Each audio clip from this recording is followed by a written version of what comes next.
So our discussion of elasticity up to this point has been focused on demand. We've been talking about price elasticity of demand, but the concept of elasticity also applies to supply and the supply curve.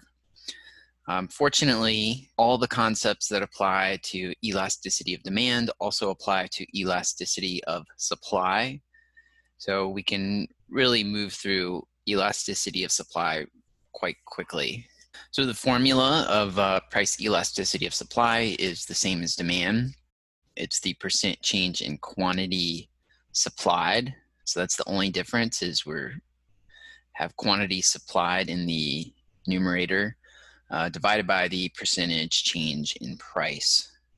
And just like price elasticity of demand measured buyer's price sensitivity, the elasticity of supply measures the seller's price sensitivity. And just like elasticity of demand, there's a spectrum of different types of supply curves based on their elasticity, again running from most inelastic to most elastic. And these classifications are going to be exactly the same.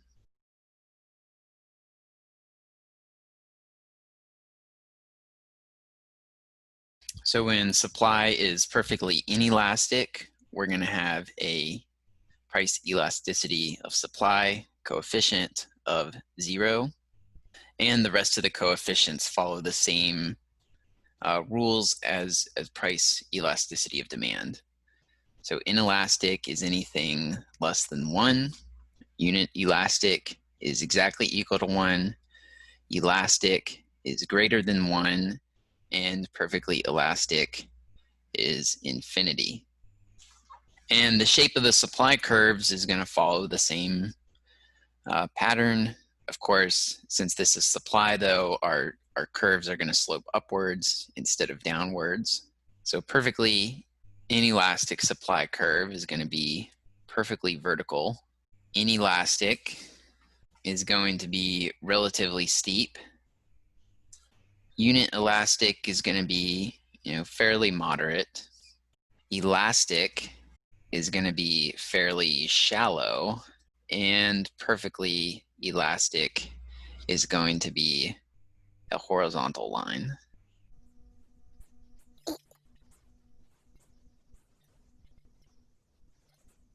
So the one other thing we want to examine with price elasticity of supply is the determinants of the supply elasticity. And there are a couple. So our first governing principle is that the more easily sellers can change the quantity they produce, the greater the price elasticity of supply. So a good example is beachfront property versus cars. In the case of beachfront property, the supply cannot easily be changed. Whereas in the case of cars, you can just shut down the factory and change supply fairly easily. And so when there's a price change, the supply of cars will be more elastic than beachfront property. And we have one other rule, which is the price elasticity of supply is greater in the long run compared to the short run. And this applies because of the same logic that we discussed with price elasticity of demand. In the long run, you have the option to build more factories and new firms can enter the market. So both of these things will help adjust supply to a new price, but they aren't available in the short run. They take a while to respond. And so because of that, supply is more elastic on a longer time horizon. So that's all there is to price elasticity of supply. If you understood price elasticity of demand, then this should be fairly straightforward.